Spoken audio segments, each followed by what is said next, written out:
His name is Curt, a really funny guy, and this is his podcast, In the Wry. It's the In the Wry Podcast. Curt Fletcher. Hey everybody, thanks for tuning in. It's episode 54, In the Wry Podcast with Curt Fletcher. I'm doing just audio this week. I actually recorded one last week and didn't like it, so I didn't post it. And I feel like it had to do with doing video. It was just weird, like looking at myself doing video. And so I just decided to do audio this week. We'll see how it goes. I'll still post it on YouTube and Spreaker and all the other ones.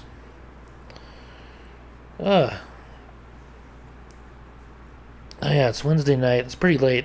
I gotta hit the road in the morning for Colorado.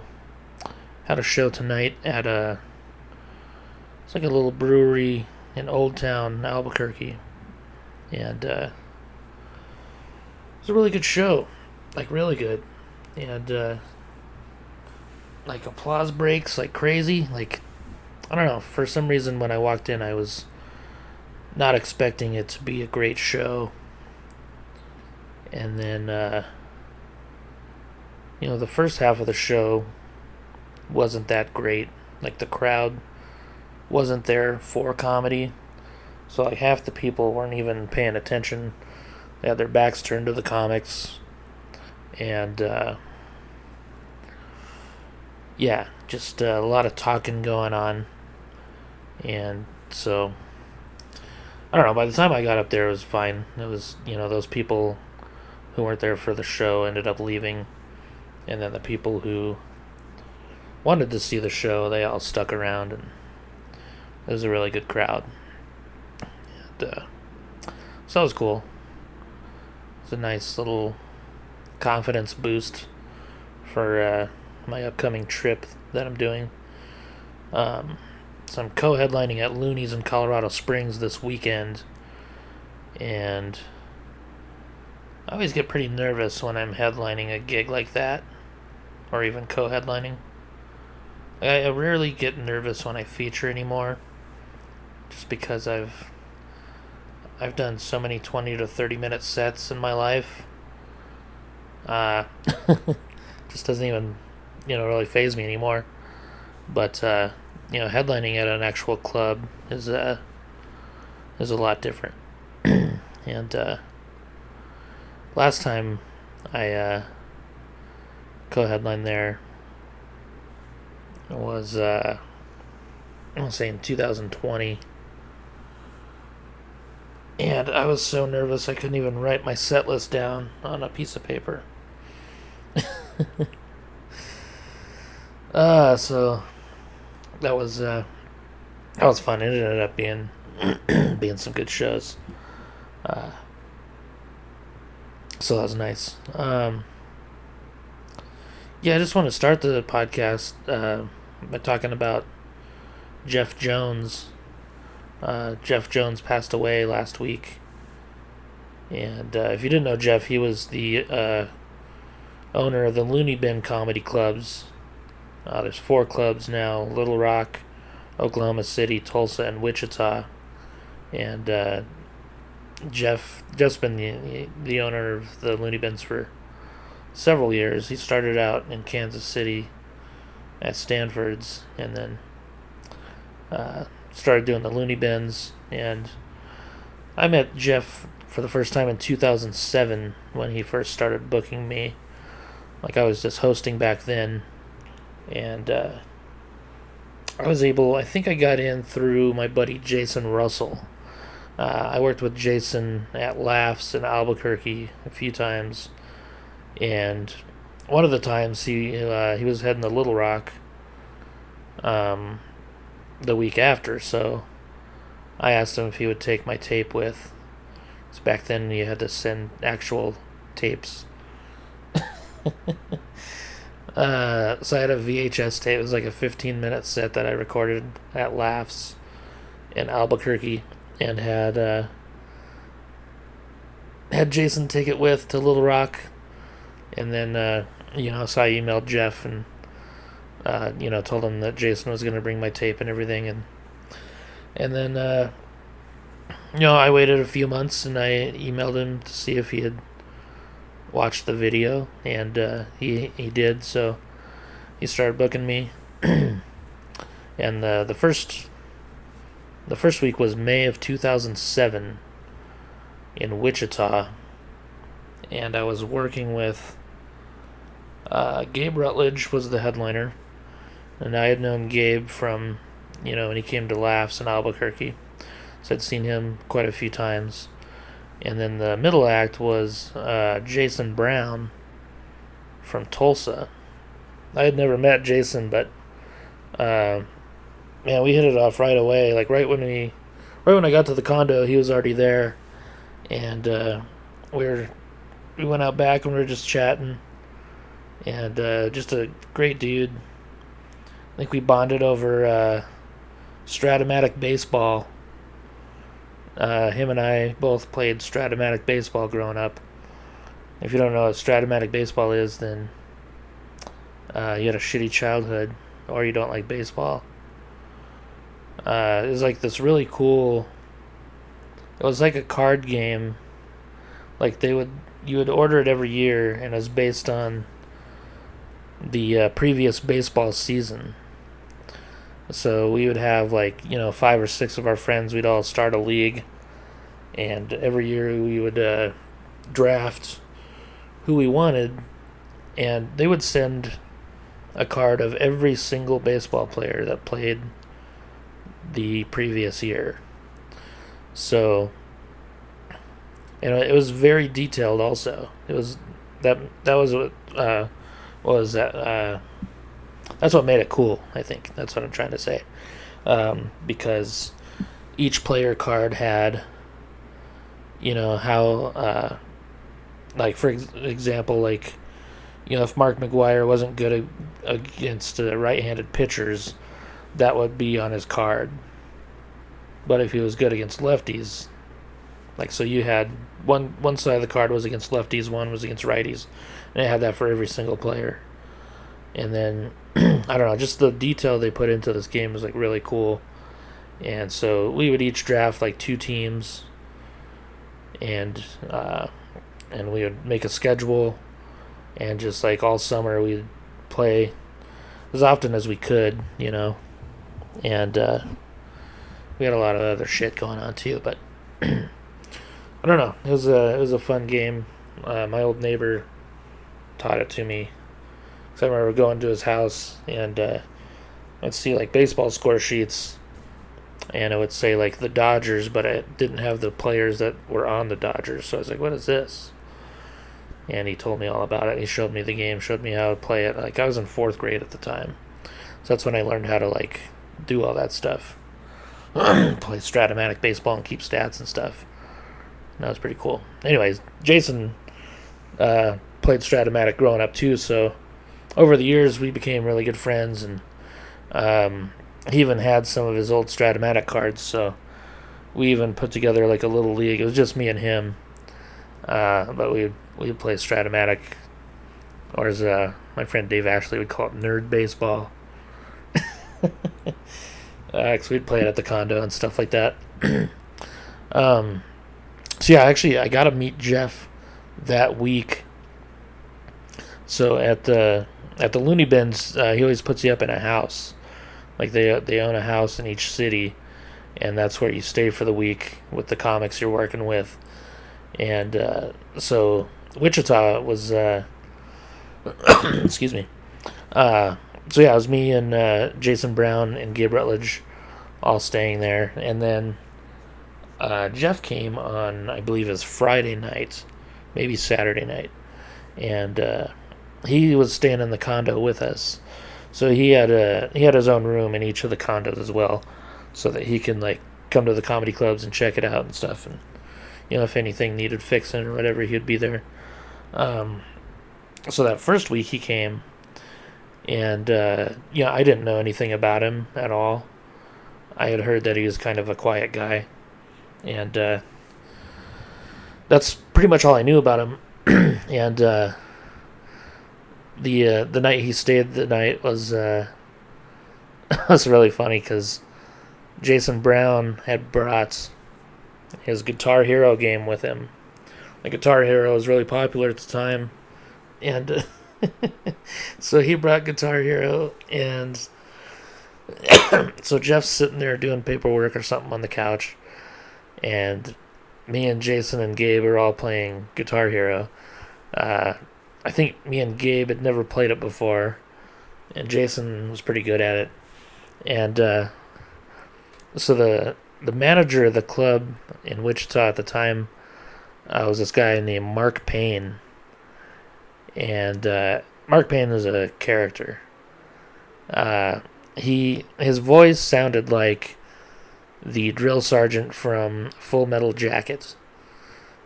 And so while we were playing Guitar Hero, Jason Brown is singing all the songs in Mark Payne's voice. And we are just dying laughing. And Jeff was, I would look over at Jeff and he was cracking up. And I thought that was pretty cool. So that was like my first introduction to Jeff. And then the following week, I was in Little Rock, which is like his home club. He lived in Little Rock. And so I got to see him there again. And again, didn't talk to him very much or anything. I worked with Jason Brown again 2 weeks in a row. And then J.R. Brow was the headliner, who I had met in Tucson. First time I ever went to Tucson, Laughs, he was headlining. He was actually the comedian that told me to stand still while I told jokes. Because I used to pace around a lot, and it made me look super nervous, because I totally was.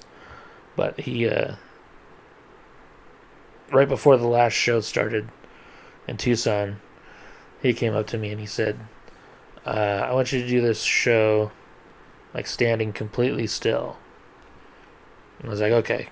And then it was so hard to do. So hard not to pace around. But holy shit, it worked so much better, like actually making eye contact with people. Because I used to just stare at the ground and rarely looked up at people at all. So that was definitely helped a lot. And I learned a lot from JR that first week working with him. So it was cool to work with him again in Little Rock. It was I always get nervous working at a new club, and working with Jason and JR both definitely helped. We were actually going to do this thing on Saturday night. I thought it would be funny if we would take a lunch break during our sets and eat a sandwich. So we had it all planned out. JR even had a sound effect pulled up on his laptop. It was going to be like a lunch whistle, and it was just going to go off randomly during each one of our sets, and we were just going to like stop and eat a sandwich. And so we had this little bag, and we made sandwiches, and we put the bag on the stage.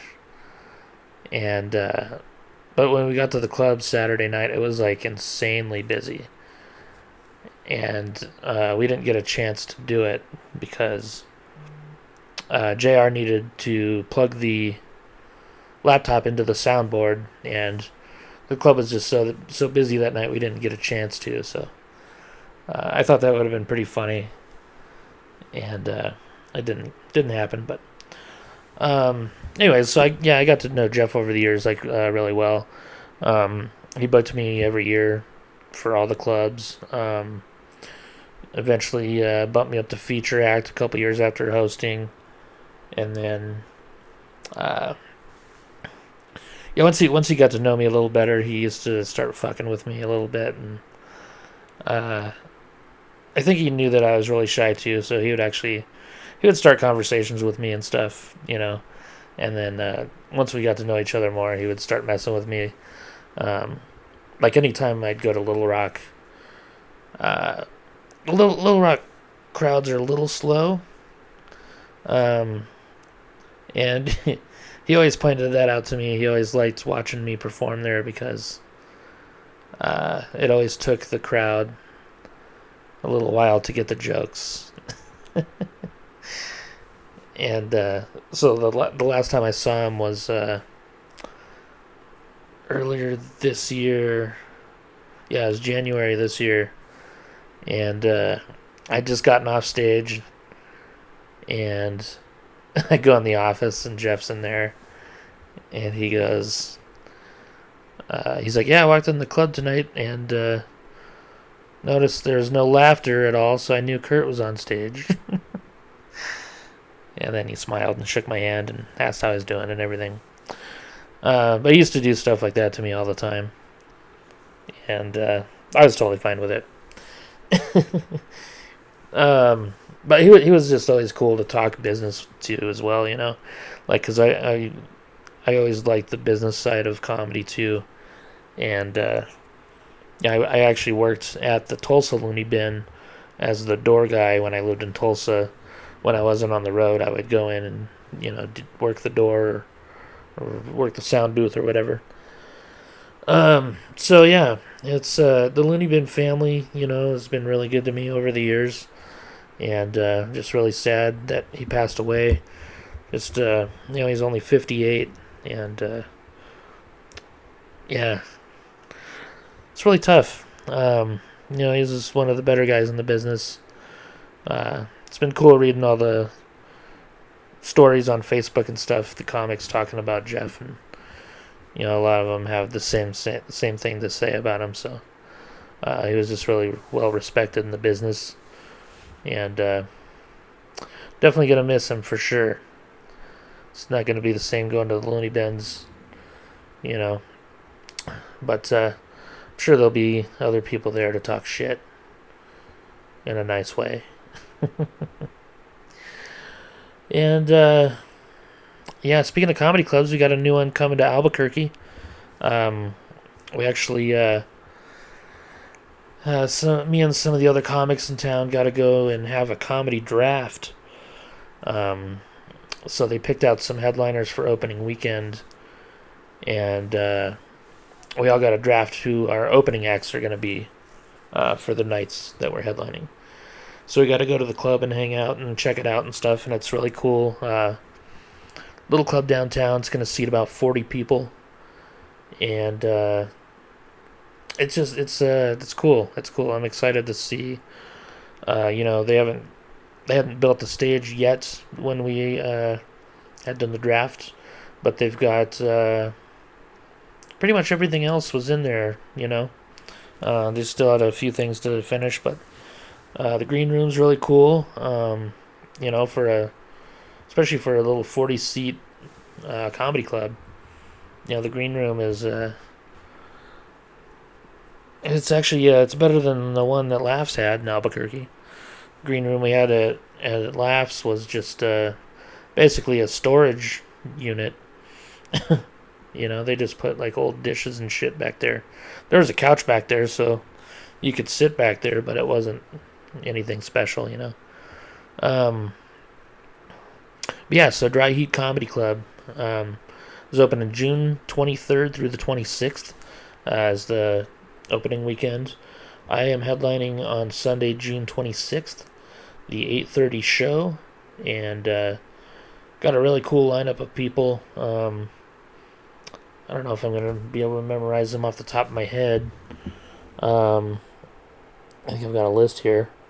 Let's see. So I got Robert Eister, Chuck Parker, Ian Ty Jamerson, Holly Bird, Million. I don't know how to pronounce his last name. Keith Breckenridge, and AJ Martinez. So that's going to be a kick-ass lineup for sure. I actually have a ton of shows coming up. I'll mention those at the end though. So yeah, Dry Heat Comedy Club. Super excited for Albuquerque to have a spot for shows, you know. I mean, there's quite a few venues, but this is like a venue dedicated just to comedy, and I think that's cool.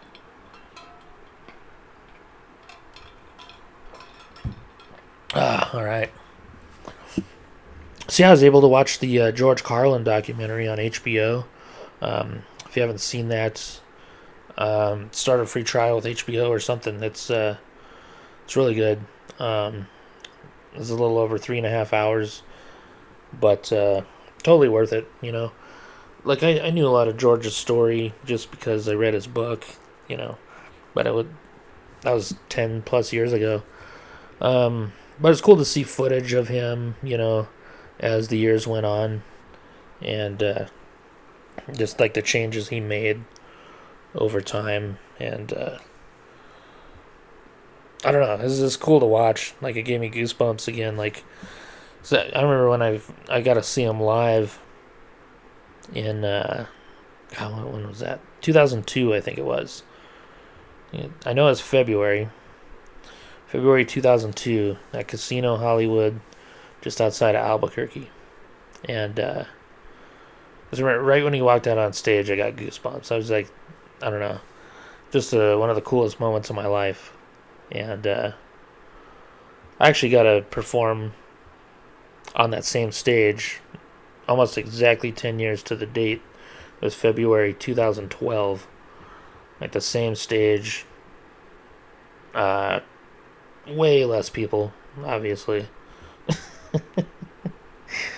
But it was still cool. Like, it was cool to be on that stage where I got to see him perform, because I only got to see him once in person.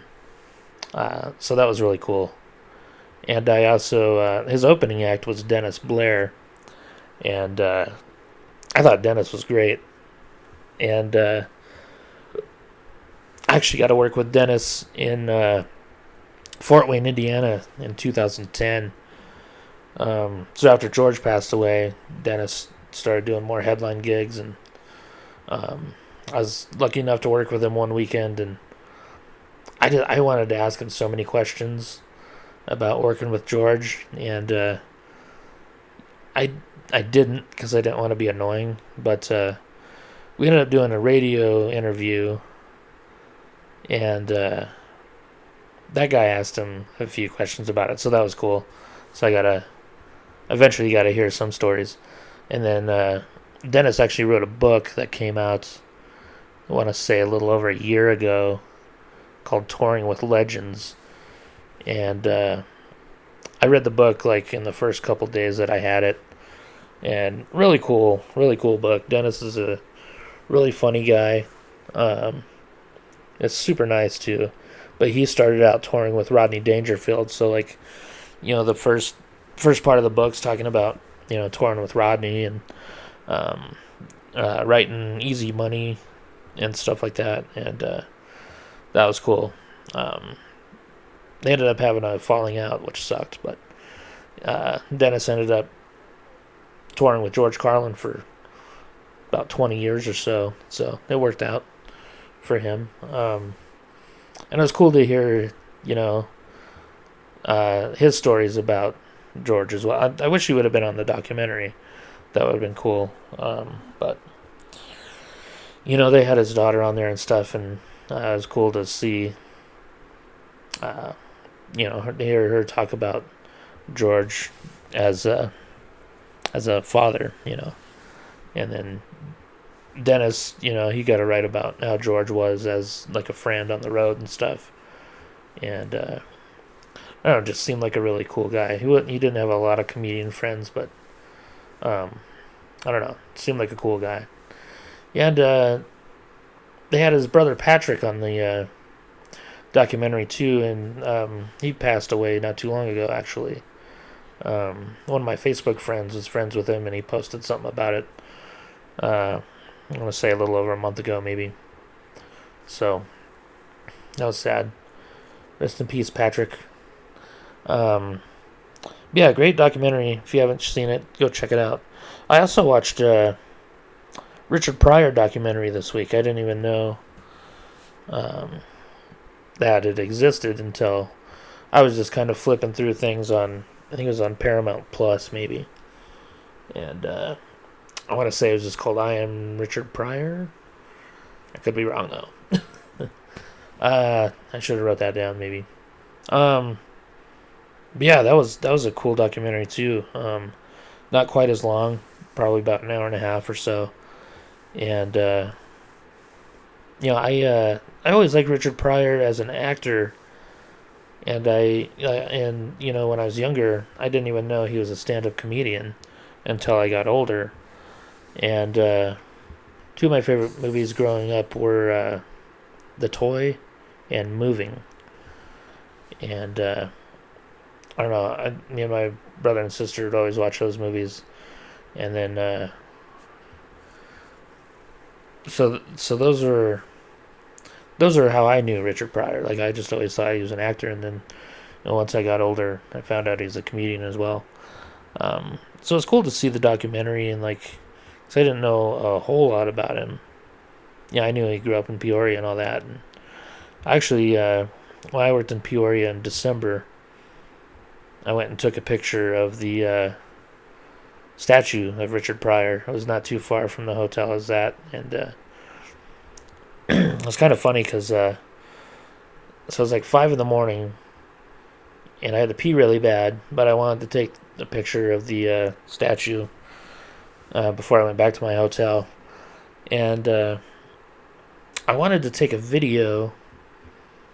It's my favorite. One of my favorite parts of Moving is when he's yelling at his boss, and he's holding up his index finger in his face instead of flipping him off. So he's yelling at him. He's like, "Fuck you, Roy." So I wanted to do that and make a video of me doing that to the statue, but one, my arms are really short and I couldn't really do it, and number two, there were some cops down the street, and I was playing through the scenario in my head, and I was like, man, if these cops see me like just yelling at the Richard Pryor statue, they're gonna come down here and say some shit to me, which is gonna like take some time, and I gotta pee really bad. I don't want to like piss my pants, so I didn't do that. I mean, we get arrested at the Richard Pryor statue. So yeah, Richard Pryor's documentary is really, really cool.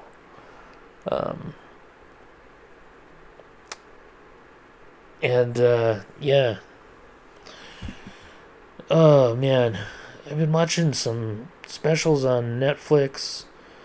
They've been putting out a bunch of the Netflix as a joke specials, and I've watched a few of them. And man, some of these are just really bad. I don't know if it's the crowd or if it's comics or what. Some of them are just really bad. And then I watched, maybe I'm just getting, I don't know. Maybe I'm too picky about my comedy now. I was talking about that with a friend of mine the other day. Like, maybe we're just too picky about comedy because we've been doing it for so long, and it's harder to make us laugh now. Because I've watched so many specials on Netflix that just are not great. I think the last one I watched that I really liked was Ricky Gervais. Like, his last two that I've seen, I've really liked. But other than that, like, nothing has really stood out. And then, well, there's guys like Chris D'Elia who I just don't like anyway. I've tried to sit through his act just to see what people like about it, and I just can't get through it. I don't know why. Like, I really tried one time, and I think I got 7 minutes in. And then I was watching another one with a buddy of mine in Texas, and I don't know. It was like 5 or 6 minutes in, and my buddy, he's like, man, I don't know if I could sit through this. It's like, yeah, I was done a couple minutes ago. We can turn it off. So yeah, pretty disappointing. I don't know. Maybe I just don't get it. I don't know. Anyways, yeah. You know what else sucks? It's Saturday Night Live.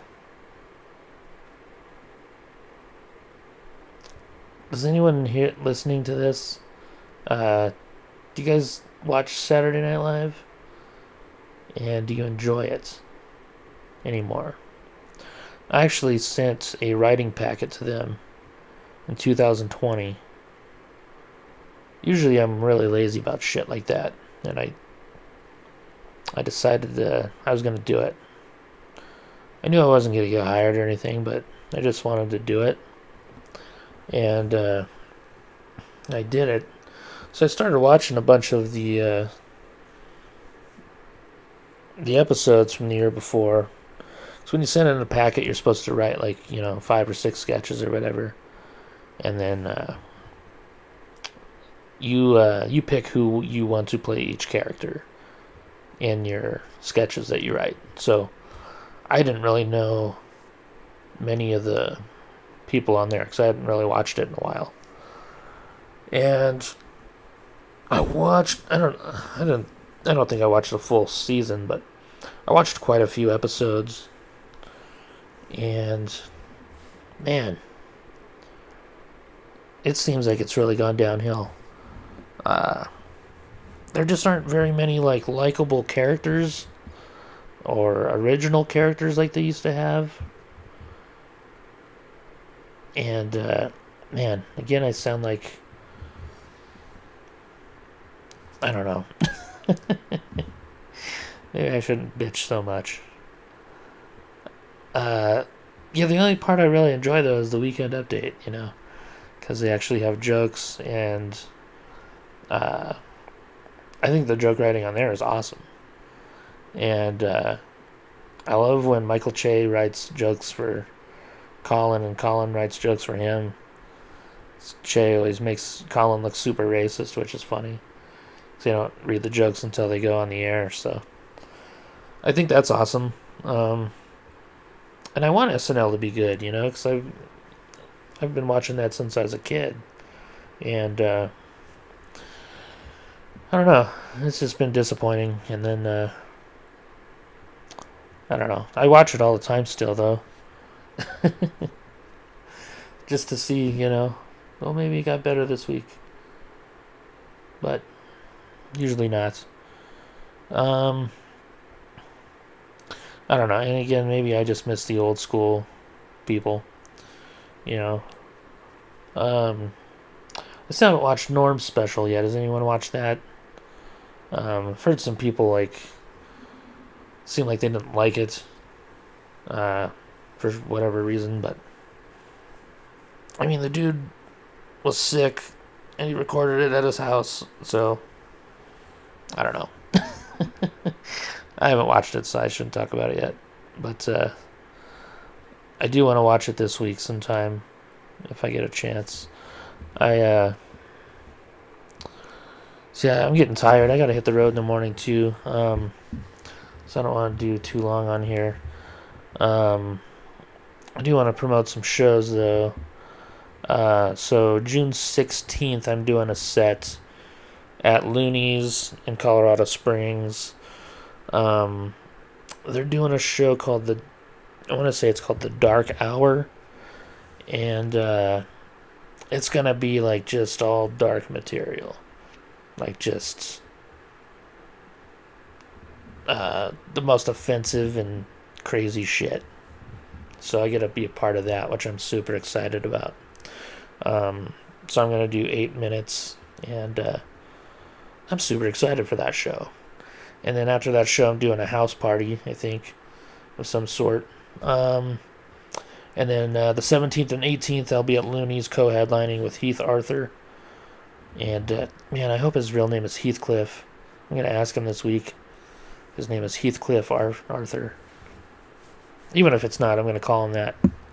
So, yeah, I'm co-headlining Looney's. So if you're there, get some tickets. I already had a few people reach out, said they're going to go. So that's cool. June 19th, I'm doing the Boulder Comedy Show in Boulder. I want to say the venue's called Rayback Collective, and I did it once last year, and it's kind of a tight crowd, but I had a good time. It was a cool lineup. Tuesday, June 21st, I got to do a set at the world famous Comedy Works, which is my favorite club in the country. And, I'm probably only doing 4 minutes, but pretty excited. Thursday, June 23rd, I'll be in Arvada, Colorado. Lukey Brewing, I think that's the name of it. Lukey, Luki. Friday, June 24th, doing 2 shows at the Denver Comedy Lounge. Saturday, June 25th, headlining show at Halftime Sports Bar with my buddy Don Morgan. We're going to do that show at 6 o'clock, and we're going to have a poker tournament afterwards. And so we're going to come for comedy and poker. Come check it out. I think it's a free show, too. And then the next day, I hit the road, come back to Albuquerque to headline Dry Heat Comedy Club at 8:30 that night. Those tickets are on sale right now. If you go to funnyfletcher.com, click on my schedule. I've got a ton of shows on there, and most of them have links to the tickets. Some of them don't have that available on their website yet. So once they do, I will make sure to link them up. As always, thanks for checking this out. Follow me on social media, YouTube and TikTok and all that shit. Special thanks to my dudes who do the music for me also, John Singleton from Anesthesia. Anesthesia just won a cool award. I think I mentioned that last time. And thanks to Jarrett Reddick for my opening theme, Bowling for Soup. They're going on tour, I think starting next week. Big U.S. tour. So if they come to your city, they're not coming to mine. But if they're coming to yours, go check them out. They're playing with Less Than Jake, which is another kick-ass band. So, all right, thanks everybody for tuning in. I'm gonna edit this and then go to sleep and then hit the road. So we'll talk to you next week. See you later. Bye.